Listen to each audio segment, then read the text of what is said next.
Alright, we are on the play with Rug Delver. Match 2 of this league.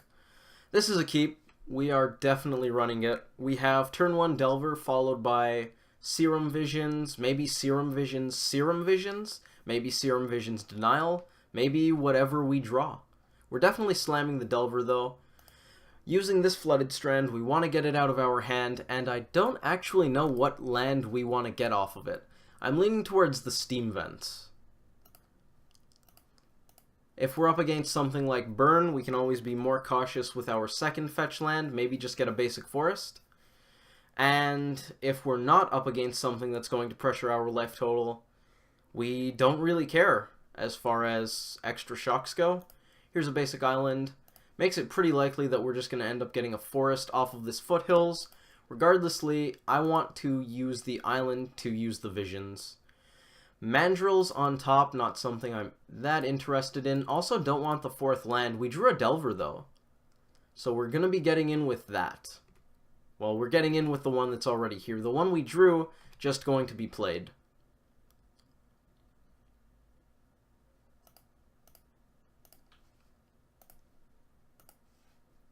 That'll do for our turn. Hopefully those guys transform. If they don't, we can try to Visions to get it going. The opponent Thought Scoured, turning over a Tarn and an Inquisition of Kozilek. Looks like Grixis Death Shadow, but who knows. No black sources yet. Very interesting. The opponent has a Visions of their own. If we are up against Death Shadow, it's possible we don't want to get super aggressive, but you know what? They bolted one of our Delvers. Let's get in there if we can. Mishra's Bauble. That's actually quite fine. This is going to be a splendid turn. Let's get a basic forest. That way we can get that Mandrills down, play the Bauble. We don't want to crack the Bauble until the opponent's turn, but that's fine because we can still cast Mandrills while holding up Stubborn Denial. Go to the opponent, and on their turn we're going to use Bauble to help that Delver transform. I forgot to swing, that's bad. Definitely want to get in for one there. Basic Swamp for the opponent.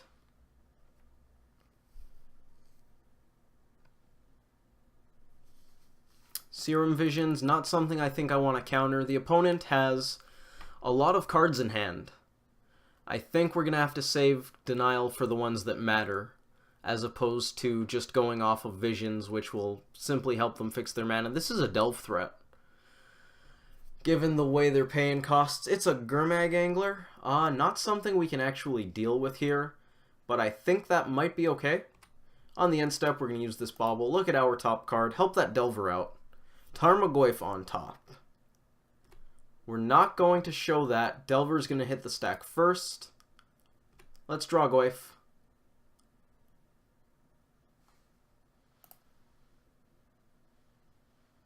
Delver's going to show us a Wooded Foothills. Well, we're not gonna reveal that one either. No good attacks here. We can grow Tarmogoyf pretty reasonably though. I think what we want to do is fetch out a Stomping Ground, probably untapped so that we can use it to cast the Tarmogoyf, play Serum Visions, and hold up Stubborn Denial.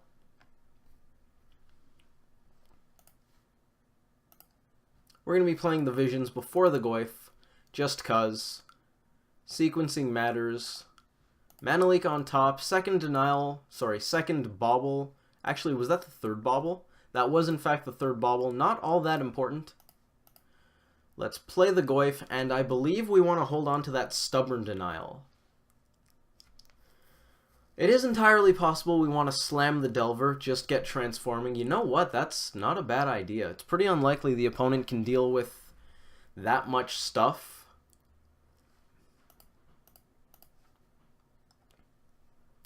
Pretty reasonable to think that the opponent has their own Stubborn Denial at this point. They do run probably around 2 main deck.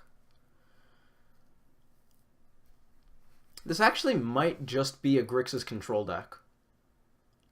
None of the cards here are specific to Shadow.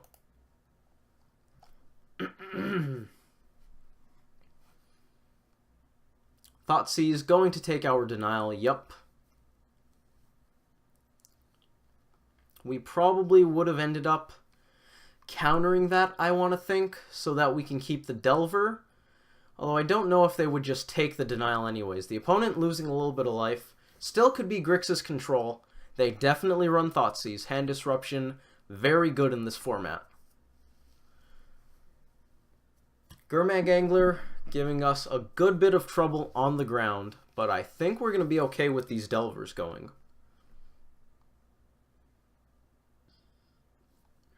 Death's Shadow, well, that's specific to Death's Shadow decks.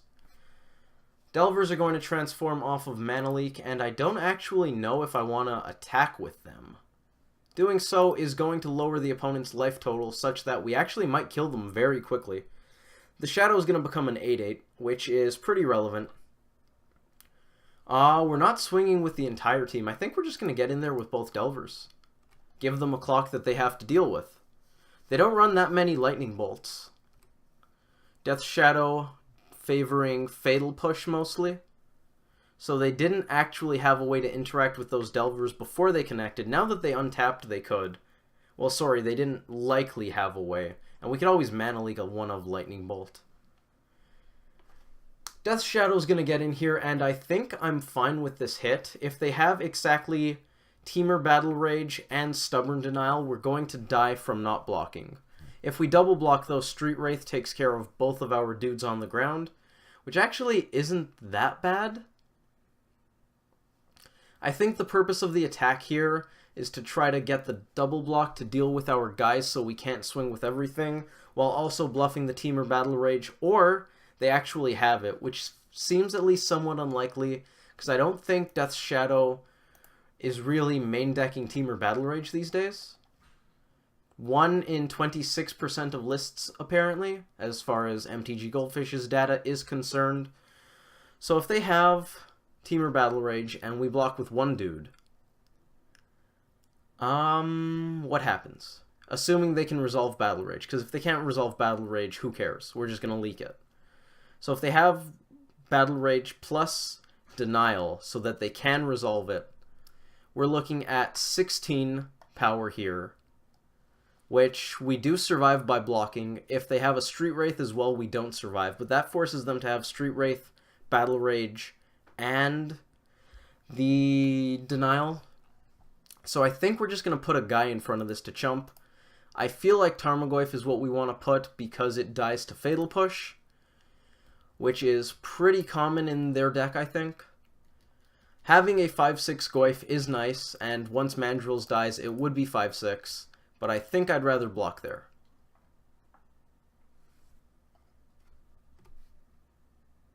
No Temur Battle Rage for our opponent.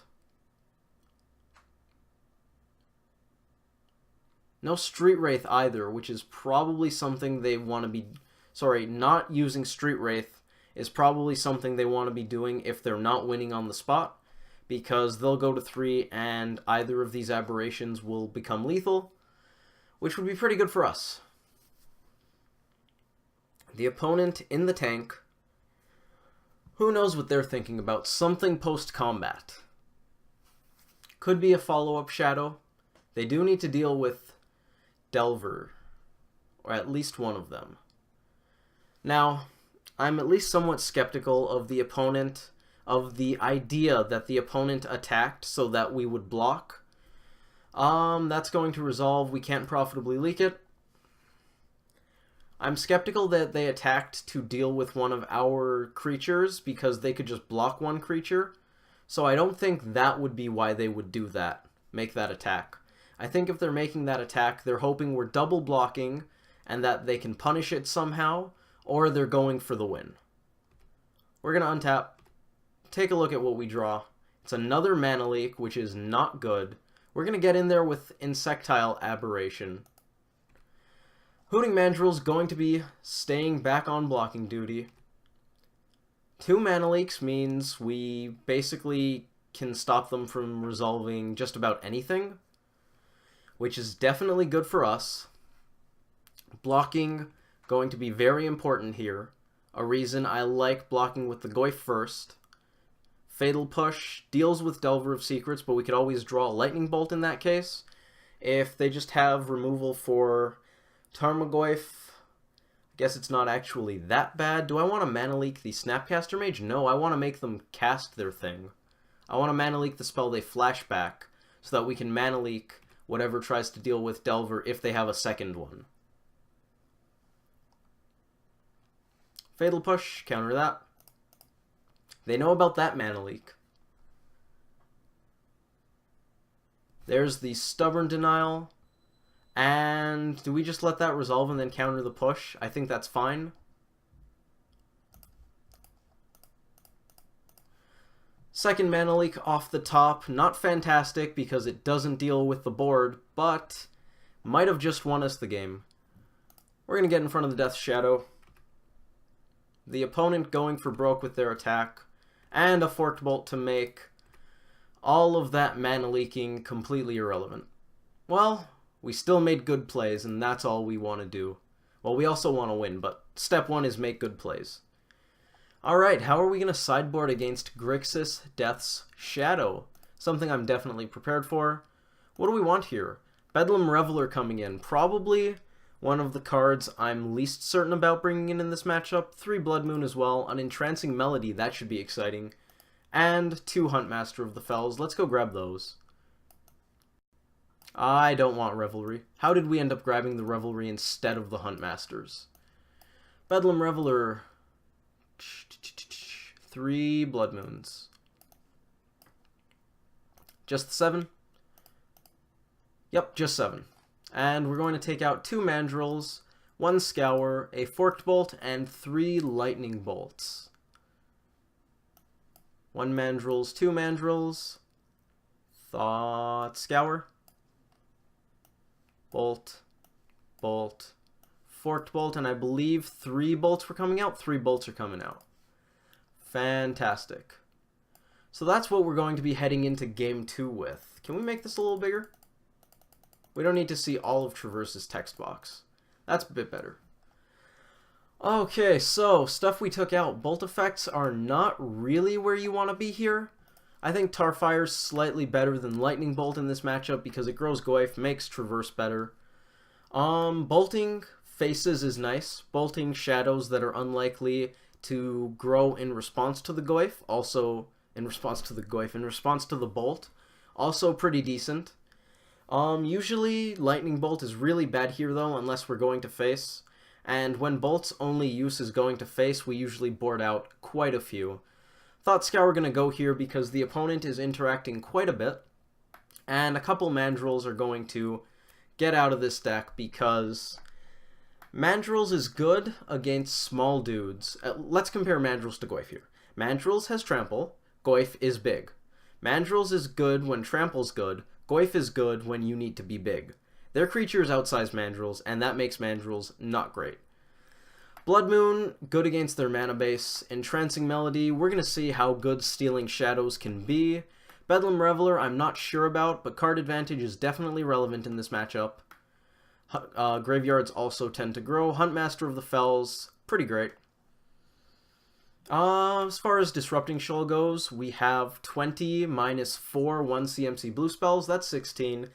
That's a lot of ways to counter a Death Shadow, a Stubborn Denial, a Fatal Push if we need to. And we still have 4 cards that can pitch to it to counter a Snapcaster Mage, so we're gonna run it. Looks pretty good. Let's see what we can do. Game 2, on the draw. Match 2 of this league, currently 1-0, up a game against Death's Shadow. Do we keep this? The opponent kept 7. We have our lands. We have great Blood Moon mana. We have great Reveler mana. We have great Huntmaster mana. I'm going to keep it. I think against a Thoughtseize deck, this hand is good enough. Thoughtseize decks, naturally, you don't want to mulligan too much if you don't have to. The expected value of going to 6 is lower in this particular matchup than it is in general, just because they're going to rip our hand apart. Now, they're going to take Mandrills, but bear with me, we're going to Visions, we're gonna gas back up. It's gonna be okay. We'll live. We drew a Mana Leak, which is definitely not great. I'm gonna get a Steam Vents off of this Foothills, and we're going to cast a Serum Visions See what we can find. Blood Moon for turn 3. Traverse, probably pretty good. We're looking at turn 2 Delver of Secrets. So let's throw Traverse just underneath that Delver. If they have another piece of hand disruption, Blood Moon's almost certainly gone. If they don't, we're going to go for turn 3 Blood Moon and see what happens. Then again, we're obviously going to play within the context of the game and not play a turn 3 Blood Moon if I think it's going to be bad. Notably, the opponent countering Blood Moon puts an enchantment in the graveyard, which is very good for our friend Delver of Secrets. Not our friend Delver of Secrets. Our friend Traverse the Ulvenwald, which will hopefully be transforming Delver of Secrets. If they do kill Delver, we probably just fetch out a basic here with the Misty. If they don't kill Delver, we're probably going to want to leave that Traverse on top. Here's an Opt. Blood Moon might actually be a thing this game. Swamp going to allow the opponent to play even if they do. Delver biting the dust. I do think I want to keep Traverse the Ulvenwald on top of my deck. It's going to be good. We're going to draw. Play a land. We're going to get our basics now. Let's make sure we don't screw up. Basic Forest. Now we don't have double red here. Double red is more relevant in this matchup when you're pre-board because you have more lightning bolts. We got Forest, now we get Island. And now we cast Blood Moon. Good enough? Maybe? Let's find out. We're almost certainly still playing a game of Magic here. And the opponent could definitely slam a Delve threat. But we're going to do what we can. Unfortunately, we have to put down the Mana Leak shield here. Having Mana Leak up after casting Blood Moon would be absolutely fantastic.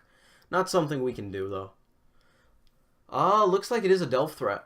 Oh boy, here's a Gurmag Angler. We have a game. Only, what is it? Is that a 3 or a 5? It's a 3. Land, creature, sorcery. We found Snapcaster Mage, which means we actually might just go for Snap Visions here. Puts us farther away from casting the Traverse. I also might just Thought Scour myself. 4 card types now. We found Bedlam Reveler. Ooh. I'm going to Traverse out a Huntmaster of the Fells. Play a land. Hold up Mana Leak. That feels good. We don't have the second red source for Bedlam Reveler. I still think it's not as important to get the second red source game 2 than it is game 1, just because Bolt, Snap, Bolt, very important for closing out game 1s against this deck. Bedlam Reveler, not quite as important. Also notably, we didn't have Bedlam Reveler in hand, and we did have Blood Moon in hand. And a Tarmogoyf. Wow. Okay, so we have a lot of spells to be casting. We're gonna start with Huntmaster, I think. How many? 1, 2, 3, 4, 5. Okay, so Reveler is going to be pretty cheap once we are able to cast it. We're gonna start with prolonging the game to engineer a board state where we are an extreme favorite. Start with resolving Huntmaster, gain some life, make some chump blockers. We might follow that up with, say, a Tarmogoyf. Terminate, perhaps? Kolaghan's Command, even better. Making us discard a card. I think it's going to be Mana Leak. I think I would rather have the Snapcaster Mage. Although Goyf plus Mana Leak, definitely relevant. I don't know how relevant. I believe we do want a chump block here because I think we're going to win the long game.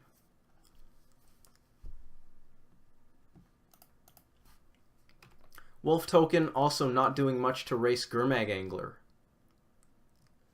We drew Mana Leak. Let's play a Goyf. And we'll have Mana Leak for whatever they have. Unfortunate that we weren't able to Mana Leak the Kolaghan's Command, because if they do have something like a Fatal Push here, we're going to have some trouble countering that. Stubborn Denial would have been fantastic. Here's a Fatal Push. I don't think we're going to go for the Mana Leak. I think we just have to let that resolve. We might flash in a Snapcaster Mage to chump block, though. How good's that? Think Snap Visions is probably better. Let's take this hit.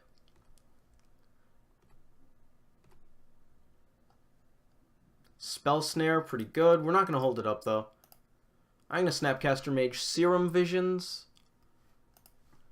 Other alternatives include Thought Scour and Traverse. Maybe we Traverse out a land for Reveler. Oh, I like that plan. Oh, yeah. That's happening. I like that play a lot. Traverse. If the opponent has a Thoughtseize here, we are going to be in trouble. We may as well just get a fetch. It actually doesn't matter. All of our non-basics are the same. I do want a red source. I think we're just going to get... Yeah, we'll get the Wooded Foothills just because it also lets us cast Mana Leak and bluff red spells. There's value in that.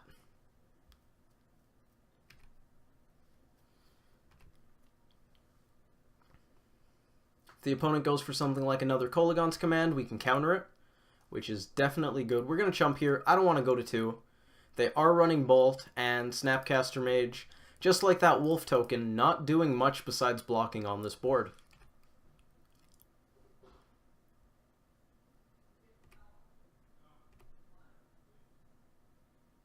Delver of Secrets, not bad. We're going to cast it.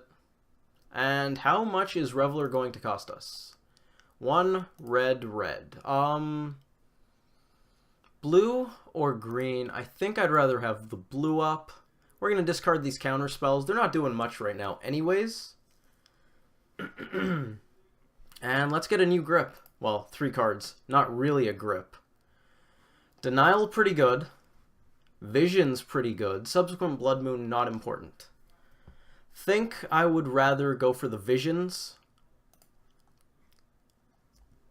Prowess not relevant right now.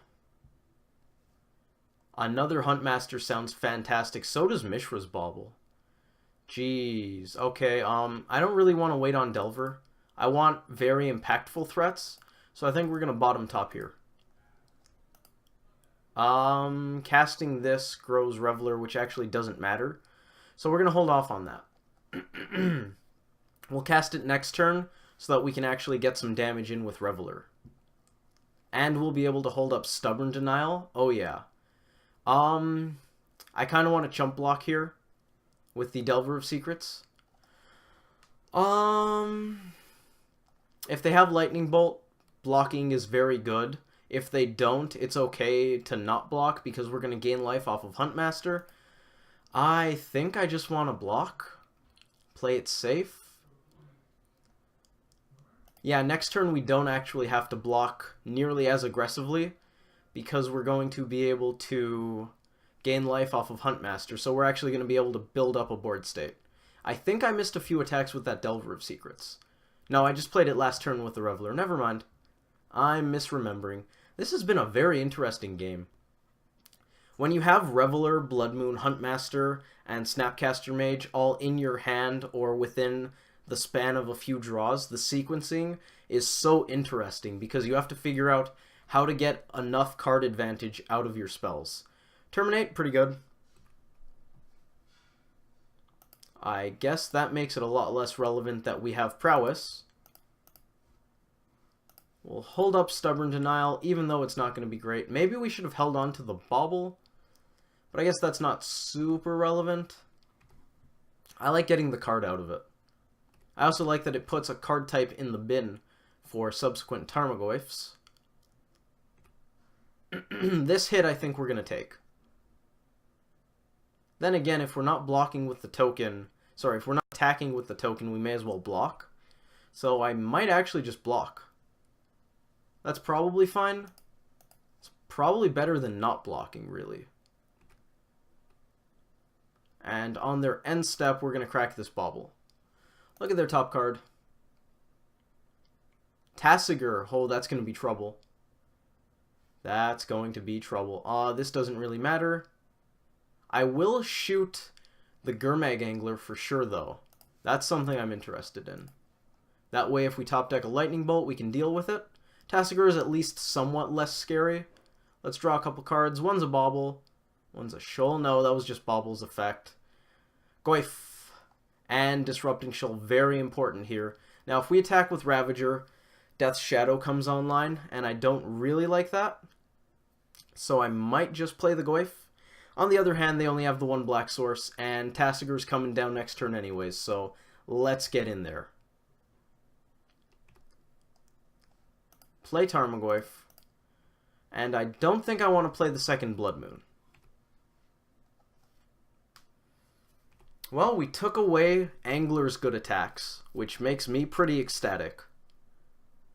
Opponent drawing Tasigar. Gonna jot that down.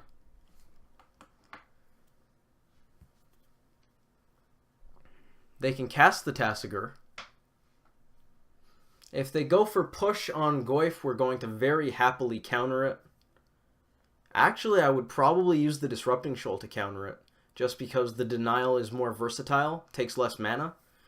The Shoal actually can also counter Death's Shadow. Well, that's getting countered by this. That one. CMC of 1, X equals 1. X is currently 1. Fantastic. Oh, that feels good. That feels very good. Disrupting Shoal, not bad in this matchup. Personally, if I had to choose between the two, I would take Spell Snare, and Dismember actually just wins us the game here. Did that just happen? Make sure not to skip attacks, get in for 9. Even if Dismember didn't win the game, we would cast Blood Moon, transform the Huntmaster while holding up Stubborn Denial. That was pretty sweet. 2-0 against Grixis Death's Shadow. First time we played against Grixis in comp leagues. That's exciting. A lot of our sideboard cards doing crazy amounts of work that game.